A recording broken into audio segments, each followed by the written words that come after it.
Network here. I got John with me. Very exciting guy. Almost introduced him to my dad last week. So I'm curious to hear about that kind of conversation or Good get to be into here. that.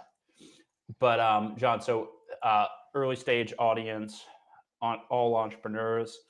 Give us kind of the long story short. How did you get into business as an entrepreneur on your own in the first place?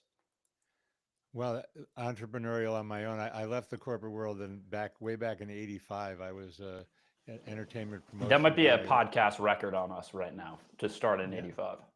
Yeah. I'm bringing in the other generation, the Okay. boomers. You can say "Hey, boomer" to me all you want. I don't mind.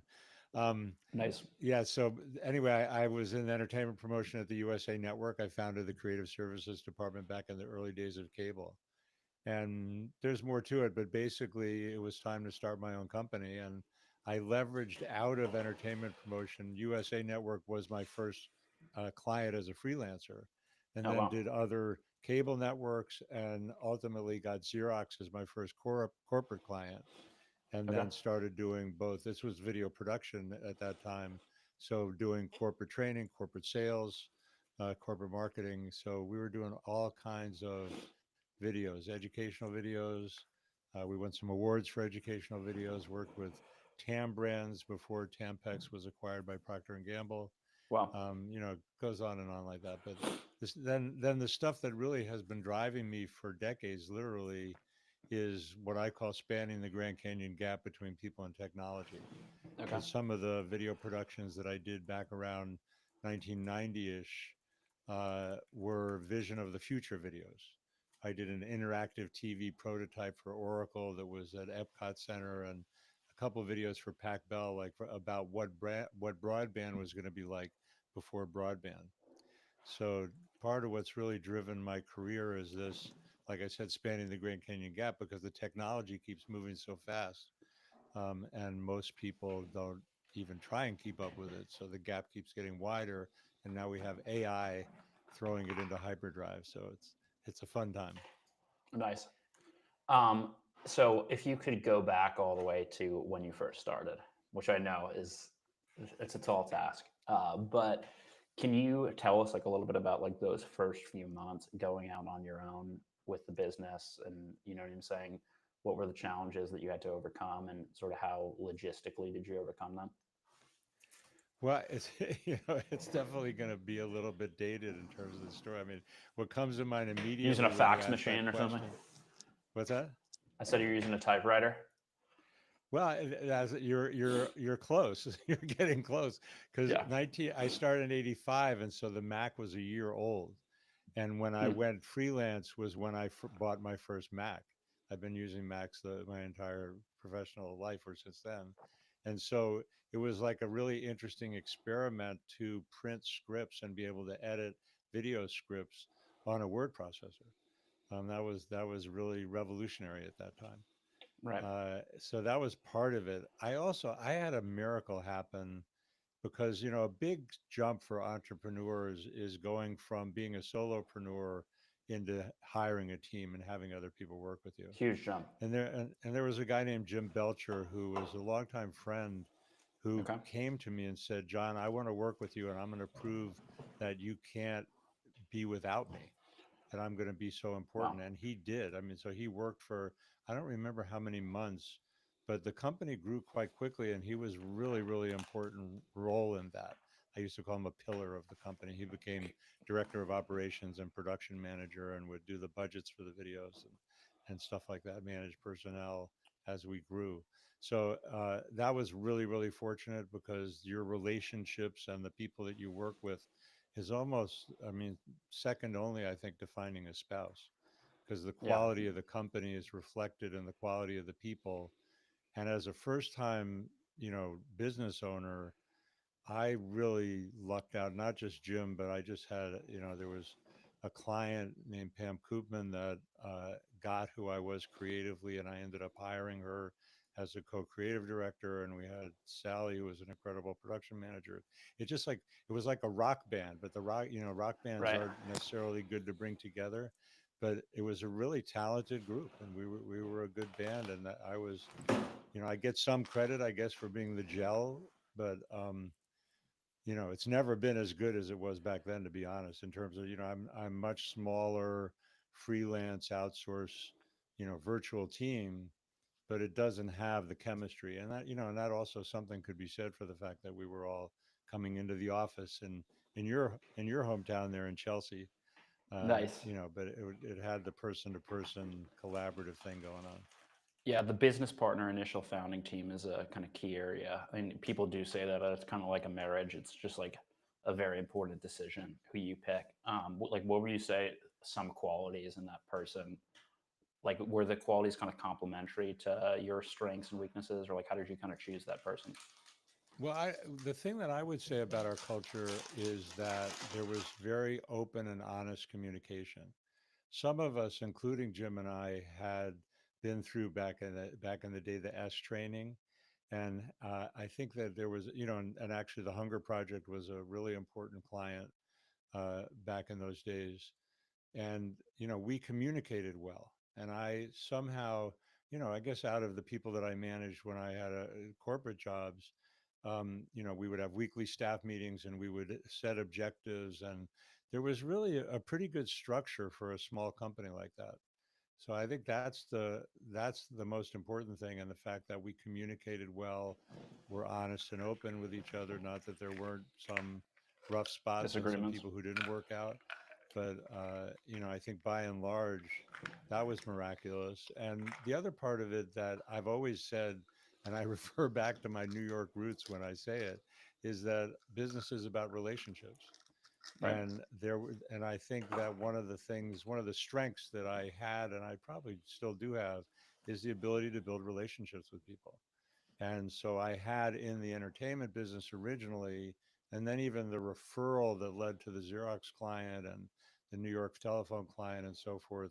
It was always networking and taking people out to lunch back in the day. It's like we got to know each other, and a lot of the people, not just the members of my team, but people who are clients, are still friends to this day. I got this Yeah. sweet message on LinkedIn from, I don't know if you've ever heard of Quantel Paintbox, Okay. da- dating myself, but video post production back I'm at sure that people know time, that. a lot of the video graphics were done with this, and I don't know, probably was a $50,000 or $100,000 piece of equipment. And one of the graphic artists that I work with a lot, Nancy Palladino, she's still an entertainment broadcast designer. And Okay. we're still in touch. And I guess she gave me a sweet message about my combination of vision and technical expertise, something like that. So it's those relationships are everything. Yeah. It's the people that really know you and get you and can appreciate the value that you're bringing, whatever your offering is, I don't know, probably more than half the game. I definitely want to get into the networking skill set because I think that's something that's lost on a lot of people. But what in terms of like you were mentioning some of the procedures and organizational stuff, like how did you learn that? Did you have a mentor? Did you read like books? Like how did you understand how to set up like the structure of the business and working with clients I and all that type of I stuff? think I don't remember any specific stuff. I mean, I've always looked at business books, and you know, I don't know, Gary Vaynerchuk comes to mind, and I could list a whole bunch of creator economy. I mean, I'm influenced right now by Jay Klaus, who's doing community building, and what's the guy that I just got the book called Sponsor Magnet. His name is escaping me right now, but it'll come to me anyway. I think I was creative about that. I mean, I remember thinking about the staff meeting and thinking about our agenda, and I would have like, it reminds me too much of Elon Musk asking everybody to say their 5 bullet points of what they did last week. But we did a structure where we talked about what we did last week and what we are going to do this week, It's a and good so structure. everybody Yeah. could be on the same page. Yeah. Um, but I pretty much made it up as I went along. I've largely been a Got it. seat of your pants kind of guy, and Yeah. that was part of the fun for me was collaborating. I love collaborating, and that kind of teamwork is we can't do it alone. It's like my yoga teacher even says, only we can do it, but we can't do it alone. So the community is important in yoga and Buddhism. It's called sangha. It's like, and in business it's become a buzzword, but there is nothing like real people that support each other and really communicate well and tell the truth about what's going on, even when things are Right. tough. No, it's like human beings need that. So it's kind of it's just like natural Yeah, the in belonging business or anything else. is baked into who we are. So tell me a little bit about that first company. Like, what was the trajectory of it over the years? You know, you mentioned some of the big clients like Xerox, whatever that you got, but how did it go? How big did it get? It got to, I mean, revenue numbers, and this is late 80s dollars. We grossed over $1 million in 1987, I believe. Uh, and then there were some personnel issues that, were largely on me, and it kind of went downhill, and I moved back to California in 1990, and did some sponsored videos about the coming of the video revolution. But that the heyday of the team, grew very rapidly, 85, 86, 87, and then went downhill Ups 88, and downs. 89, and I moved. But that was the trajectory. Got it. So did you end up selling like what was the end outcome of the company? Just It kind of it pretty much dissolved. okay, No, interesting. whenever I've looked at selling my company at any stage, I've always been far too Jon Leland. It was even called the Leland Company when it was in New York. Now I'm Calm Bridges, but it's there's too much me in it to sell, because it's like, they have to take me if they want the company, because they're my Yeah, relationships and it's my yeah, intellectual property. I'm happy to talk about the intellectual property, yeah, but you know what I'm saying. It's like you have to, if you want to sell a company, the service and the client base and the intellectual property, whatever it is, has to be enough. So yeah, no, that's not anything I've been able to do. well, yeah. It's an interesting question. I mean, it's like I sort of experienced the same thing with a lot of the agencies that I've done. But I read this book, Built to Sell, about kind of removing yourself from the processes. And I've actually seen a lot of people that we've been involved with sell, even though originally they had that personal kind of involvement. But okay, that's interesting. So you moved back, you moved to California. What were the next steps? What happened then? So then I got this idea about, well, I was writing for Videography Magazine at the time, which is a magazine that whose audience is video professionals. Okay. And I saw, I've always kind of been at the leading edge of technological innovation, and I saw that the whole video industry was going to be reinvented because of digital video. Never Yep. forget the first time when QuickTime originally came out. It was these postage stamp size, super grainy videos, and now we're on personal computers. We're like streaming to the entire world. It's like, but back in the day, it's like we used to do post production in these big post production suites that we rented for $200 or $300 an hour, literally. And again, that's in those dollars from then, not allowing for inflation. And those Yeah. half a million to $1 million post production studios, I could see were going to be replaced by personal computers. And so I did these Yep. educational videos about that revolution for the professional video audience. And Sony and NEC and Macromedia, who's been acquired by Adobe, and a bunch of companies like that Right. sponsored it. And then I transitioned as the web came online. I started building websites and started doing more digital marketing. So I've been kind of a small boutique agency slash video production company.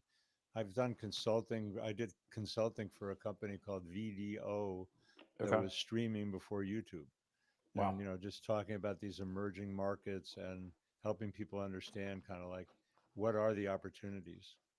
Got it. I got stories with all of them. That's funny. So I I mean, haven't how have I you haven't talked adapted? about that gig in a long time. I'm sorry, go ahead. Oh, wow. Okay. Maybe we got to talk about that. But so how have you adapted to, like the different technologies, like you're mentioning with QuickTime and, like, have you found like adapting to new technology to be easy? I'm something of a outlier with regard to particularly somebody who's been around as long as I have, because I love TikTok, for example, and I'm a big Nice. proponent of AI, and people in my generation, by and large, are Or afraid not? of it or Yeah. not interested in it. And to me, that's fascinating, and the way the media landscape Right. continually gets reinvented. So, stuff that, user generated content back in the early days of YouTube meant one thing, and now it's a whole form of advertising. So I adapt well, and I help other people take advantage of these technologies. That's really kind of the mission of spanning the Grand Canyon gap between people and technology is, empowering it. And that sometimes means I'm doing services for them because they don't want to know how to do it. And other times I'm consulting and collaborating and helping them take more advantage of what's available. Okay. Did that answer your So question? yeah, definitely. So I guess with your more recent kind of work and sort of marketing stuff, like two topics that we like to talk about a lot are obviously like client acquisition and then client fulfillment. How do you approach acquisition, sales, and marketing? What are like your predominant channels for procuring clients? As much as I've done, well, I mean, I think one thing that I've done going all the way back to the 80s is a newsletter. I used to do a regular newsletter like that we would mail out to clients. And, that's ever since email has come online. I'm a big proponent and I've gotten better cadence. So I do the email newsletter weekly and I do a whole bunch of video posts. I'm most active socially on TikTok, but also LinkedIn, I think, is my other major one at the moment. So I stay visible, and that allows me to leverage the network. And there's a pretty good network of people who are aware of what I do and who I am, and I've never done advertising specifically for lead gen. I just do it off of my own network, and it's provided a pretty steady income, not getting rich, not growing into some big fabulous agency. But I don't, at this point, it's more what we call a lifestyle business, right? I don't know if everybody agrees on exactly what that means, but that's the that's the way that I've operated is really kind of referrals. You're muted. Didn't note that. Okay, so referrals, word of mouth. Have you ever tried like working with an agency or acquiring customers through other means? No, I really haven't. Got it. And I think about it, I'm doing this new project called the Creativity Sandbox. And I We're gonna get think into about, that. that's something that I may move into an advertising realm and put a really more formal funnel together. But I Okay, have not. interesting. So my second question is client fulfillment. How do you sort of what sort of protocols have you developed to like keep clients happy? Is it partially like a pricing strategy, like how much you charge them? Just the results that you get for them. Like what are the main things involved in keeping clients happy and growing existing accounts? Yeah, I think one of my strengths is team building. And now, rather than having the full kind of staff, quote unquote, band that I talked about in the early days of the Leland Company, it's more putting together the right freelancers. So I operate as a creative director, kind of always have. And so I deal most importantly with client relationships. And then I have, really a pretty large group of freelancers now that I can go to, whether it's for web design or technical web stuff, or which I separate out, video editing, social media management, all of that. So I then that's my to me it's like being a video producer, Sure. which like I've said I've been doing for decades. So if I get a project, I write the script usually or collaborate on the script with somebody, and then I know, okay, we're going to have this many days of shooting and we need this kind of production team. And it's not that different with social media marketing to go, we're doing this many posts a week. These are the kind of posts we're doing. What kind of talent do I need to get that done? And create a management workflow.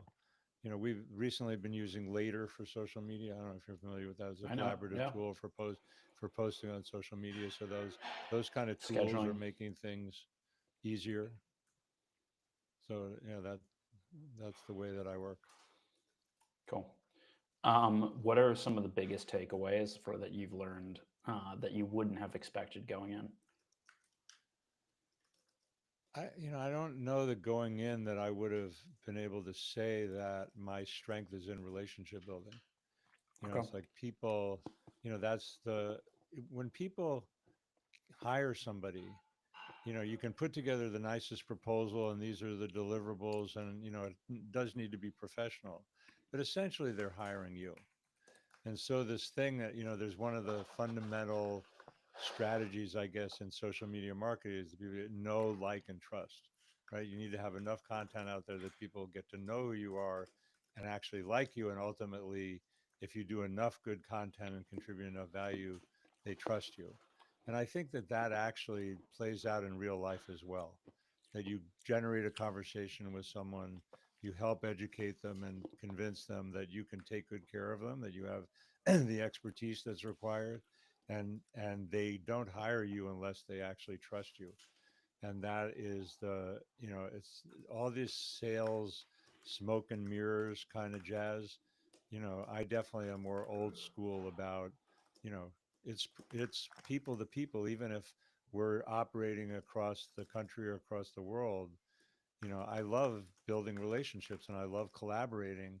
And when that gels and there's good juice and it's truly a win-win, then things happen. And, I don't mean to be too cliche ridden, but that is what makes the world go round. Nice.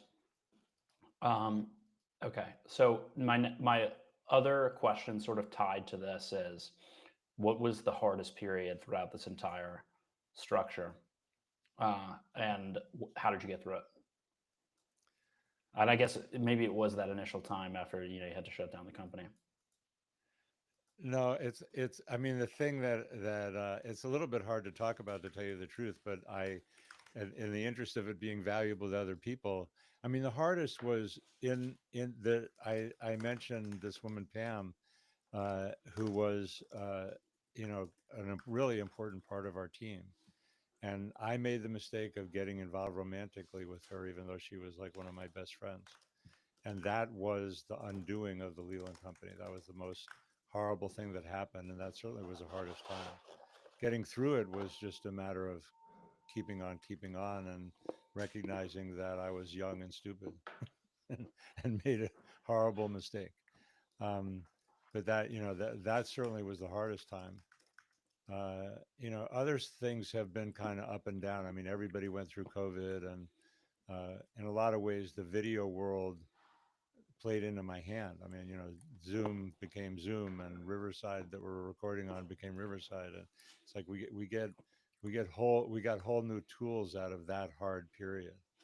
And there have been times where the revenue has not been what I would have liked it to be, but in general, I'm reflecting now on, that it's 40 years since I've been so self-employed, right? 85 to Yeah. 25, I can do the math.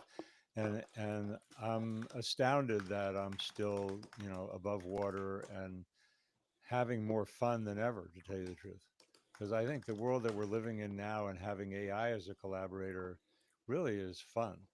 And I think a lot of people who are afraid of AI or just haven't got to know it, are missing the boat. I can make the argument in terms of the career benefits and the leverage that an entrepreneur has in knowing how to use these tools and take advantage of them. And they're only going to get better. As is often said, this is the worst AI that we're ever going to have. Uh, but for me, it's a creative pal, and I can play with it, and I am continually mind blown by how friggin' smart it is. I mean, it's like having $1,000 an hour consultant. You can give it all kinds of sophisticated input, and now it reasons with that input and understands marketing concepts and the ability to put together follow-up email sequences. And I mean, it really is remarkably sophisticated, and most people barely scratch the surface, if that. Appreciate that. Yeah, I think the AI topic is another interesting one, that I'd love to get into you with, maybe on like a panel call or event or something. Sure. So John, just like tying everything together, because we're coming up on time. So break down kind of like what you're working on right now and how people can kind of follow you and get Sure. involved? Well, the easiest URL is play.combridges.com. So play.com as in Mary, bridges.com. That has all my links and has free PDFs about AI and creativity, about my favorite creativity books, and I'm going to be doing more. So there's really kind of two threads. I just did a webinar this week, and I'm thinking about doing more of this kind of stuff. It was for the National Institute of Social Media that certifies social media strategists. And she's got a Jennifer Radke who runs it, has another Cool. organization too that does digital marketing certification. And I talked about empowering trends for AI and creativity, kind of next level of what I was just talking about a minute ago. And that whole arena of helping businesses to take better advantage and individuals to take better advantage as well of the AI revolution and what's coming. And I had four different trends and I showed an app for each one. I'm going to do more of those kind of workshops, and I'm thinking about doing, you can tell me what you think about this, but doing I love it. more about my marketing tech stack, because I have a whole set of applications and things that are largely related to the creator economy that I use and have spent quite a bit of time, evaluating Awesome. in terms of what I think are the best tools. And then the second thing is this, the creativity sandbox, which is designed for people over 50 not to die with their creative spark still That's a stuck big one. inside. Yeah, so I've got a whole framework and I've been doing small cohorts. Right now, the community, I call it an exclusive club because it's quite small, but the framework works. And so people that have, doesn't matter what the creative thing is, and that one is not about helping people make money. It's about people get out of Cool. isolation, get out of creative stagnation, Cool. and live a more fulfilling life by doing the creative stuff that lights them up. Cool. So that's my other passion, I is think that having the there's a creativity lot of value sandbox in that grow. for the entrepreneurs in the network. I'm going to drop the links. Guys, if you want to book with Jon, please reach out to me. I'll connect you on Slack. Jon, thanks so much for coming on. I hope to Hey, thanks for having me. It's really have a you soon. pleasure. I love it. Thank you, sir. Great. Jon, I